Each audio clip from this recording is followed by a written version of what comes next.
কথা বলবো যে দুই জাহাজে আসলে আপনারা ওমানে অথবা যে কোনো রাষ্ট্রতে মানে মোটামুটি বেশি টাকা ইনকাম কিভাবে করতে পারবেন এটা বলি।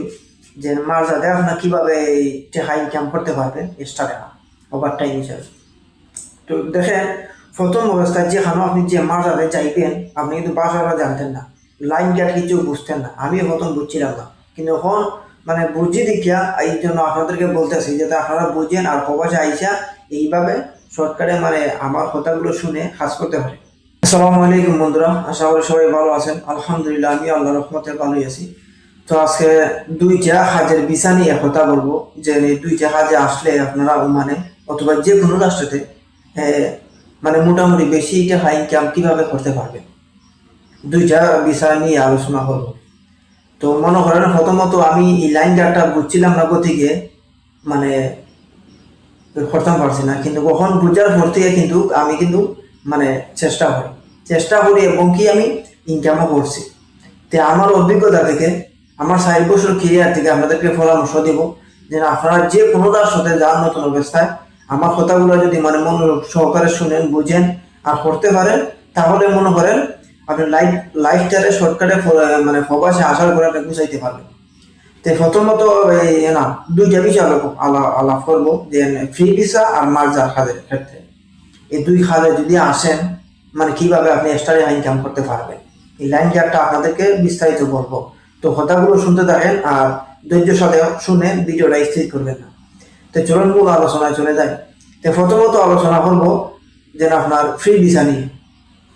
যেখানে যারা ফ্রি ভিসায় আসতে চান আর যে কোনো রাষ্ট্রতে আপনারা আসেন, ফ্রি ভিসায় আসার পরে যেই আপনাকে মানে নিয়ে আসবে এই কিন্তু ফ্রি ভিসায় কাজ করাইবে, যে খামটাই মানে মিলে এই কাজটাই আপনাদেরকে দেয়া মানে করাইবে। তো এক নম্বরে বলবো যে আপনি প্রবাসে আসার পরে ফ্রি ভিসায় যদি আসেন তাহলে আপনি কাজের উষা লেভেল ঢুকাইবেন। খাম মানে উষা লেভেলের হোক নিশা লেভেলের হোক মানে এগুলো ঢুকাইবেন না, যে খামটা চোখের সামনে পড়ে সেই খামটুই করবেন। আর যদি বাছাবাছি করেন তাহলে কিন্তু কপালও খাম জুটবে না, ঠিক আছে? এক নম্বরের কথা। আর দ্বিতীয় নাম্বার হচ্ছে যে যে যাতে ধরো আপনি আসবেন মানুষের সাথে, আশেপাশের মানুষের সাথে সম্পর্কটা ভালো রাখবেন। সম্পর্কটা ভালো রাখলে কি হইব ফায়দাটা, যে যখন দেখা যায় যে যার আন্ডার আপনি আসছেন এই মানুষটার তখন যদি হঠাৎ করে কাজ বন্ধ হয়ে যায়, ফ্রি ভিসার একটা সমস্যা কি জানেন, সবসময় রেগুলার কাজ থাকে না। তো মানুষের সাথে যদি মনে করেন সম্পর্কটা ঠিক রাখেন তাহলে যে মানুষের দুঃখ দুর্দশা বলবেন বা এইরকম আমি এই ঋণগ্রস্ত হয়ে আসছি, অনেক টাকা পয়সা মানে নষ্ট হয়েছে মানে প্রবাসে আসছি, যদি কাজ কাম থাকে আপনাদের হাতও আজকে আমার খাম বন্ধ, যদি কালকে আপনাদের খাম থাকে তাহলে আমার একটু জানাইবেন, আমার একটু নিয়ে যাইয়ে, তাহলে এইটা হচ্ছে একটা মানে ভালো হবে যদি সম্পর্ক সবার সাথে থাকে। আর একটা কি মানে ফায়দা ভালো হইব, যে মনে করেন যারা অনেকে আছে কি জানেন যে এই নিজে কাজ শেষ করেও তারা কি করে রাতকে ওভার টাইম কাজ করে, যেমন বিভিন্ন জাতের দোকান দোকানে মার্জার মাঝে রাতকেও কিন্তু ওভার টাইম কাজ করে ফুরানা মানুষ যারা।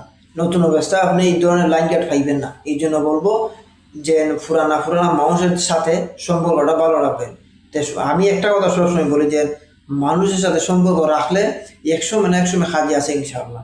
তো এই জন্য বলবো যে মানুষের সাথে সম্পর্কটা ভালো রাখবেন, সম্পর্কটা ভালো রাখলে এটি একটা ফায়দা হবে। তাই আসুন এখন মার্জার ক্ষেত্রে বলি যে মার্জাতে আপনার কিভাবে টাকা ইনকাম করতে পারবেন এক্সট্রা টাকা ওভার টাইম হিসাবে। তো দেখেন, প্রথম অবস্থায় যেখানে আপনি যে মার্জাতে চাইবেন আপনি কিন্তু বাসাটা জানতেন না, লাইন কাট কিছু বুঝতেন না, আমিও প্রথম বুঝছিলাম না, কিন্তু এখন মানে বুঝি দেখিয়া এই জন্য আপনাদেরকে বলতেছি যাতে আপনারা বুঝেন আর প্রবাসে আইসা এইভাবে শর্টকাটে মানে আমার কথাগুলো শুনে কাজ করতে পারে, ইনকাম করতে পারবেন, লাইফটাকে শর্টকাটে বুঝাইতে পারবেন। তো মার্জার ক্ষেত্রে সিস্টেমটা হচ্ছে এরকম যে যে মার্জাতে আপনি চাইবেন কাজ করতে, আগে দেখবেন সাইটে রয়েছে কি মার্জা কিন্তু একটা থাকে না, মানে এইখানে একটা মার্জা চতুর্দিকে কিন্তু মার্জা আরও থাকে। তো দুইটা শব্দের মন বেশি আসে, মার্জার কাজে আর হচ্ছে গিয়া ফ্রি ভিসা কাজে।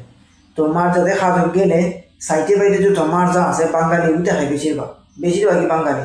তো বাঙালি ভাইয়ের সাথে আপনার কি করবেন মানে সম্পর্ক রাখবেন, মানুষের সাথে দেখা করবেন, হ্যাঁ, আসা যাওয়া হবেন, সম্পর্কটা ঠিক রাখবেন, মাঝে মাঝে চা পান খাওয়াইবেন, খাওয়ানি করে এইরকম সম্পর্কটা মানে কয়েকদিন মানুষের ঠিকঠাক করিয়া মানে চলাফেরা করলে মানুষের মনে হরব যে ছেলেটা ভালো।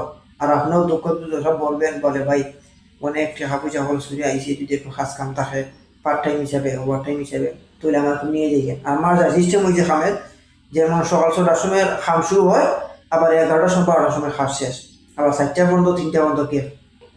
এইদিন 2-2.5 ঘন্টার সময় পাইছেন, এই 2-2.5 ঘন্টার ভিতরে কিন্তু আপনি আরো 2-2.5টা রুজি করতে পারেন, বাংলার 600-700-800 মানে যে মানে মানুষ অনুযায়ী রুজি করতে পারবেন, কোনো সমস্যা নাই।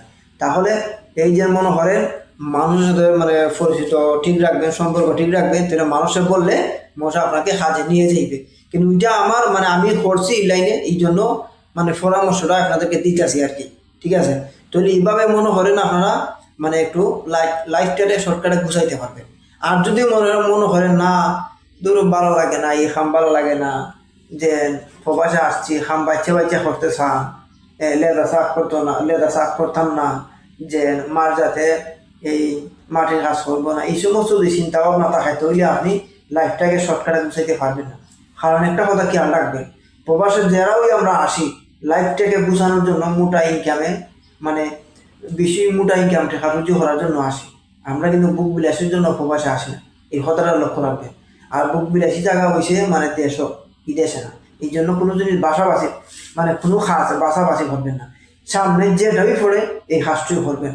আশা করি আমি যে কথাগুলো বলছি, যদি আপনারা আমার কথাগুলো ভালো লেগে বুঝেন, আর প্রবাসে আসার পরে যে কোনো রাষ্ট্রে আপনাদের কোনো সমস্যা নাই, এই কথাগুলো যদি লক্ষ্য রেখে কাজ করে, তাহলে আপনি মানে মোটামুটি টাকা ইনকাম করতে পারবেন ইনশাল্লাহ। কারণ আমি এরকম করছি, আর বর্তমানও আমি দেন আছি এখন কোম্পানিতেও মনে করেন এগুলো কাজ দেওয়া সবচেয়ে ভিন্ন। কারণ দেখেন কোম্পানি কাজও অন্য রকম। ঠিক আছে, কারণ আরামের জায়গা, যদি আরাম করতে চান কোম্পানিতে আসলে আরাম, কিন্তু আরাম হলেও স্যালারি কম হইলেও আমার মনে হয় বর্তমানে 2-3টা কাম আমি এক্সট্রা করি। ঠিক আছে, চেষ্টা করি, এই যে আমি যে কথাগুলো বলছি এইভাবে আমিও চেষ্টা করে নিজের খাম মিলাইয়া নিজে কাজ করি। এটা হচ্ছে বুঝছেন। যাই হোক, আশা করি আমার কথাগুলো বুঝতে পারছেন। সবাই ভালো থাকবেন, আবার পরবর্তী ভিডিওতে দেখা হবে ইনশাআল্লাহ।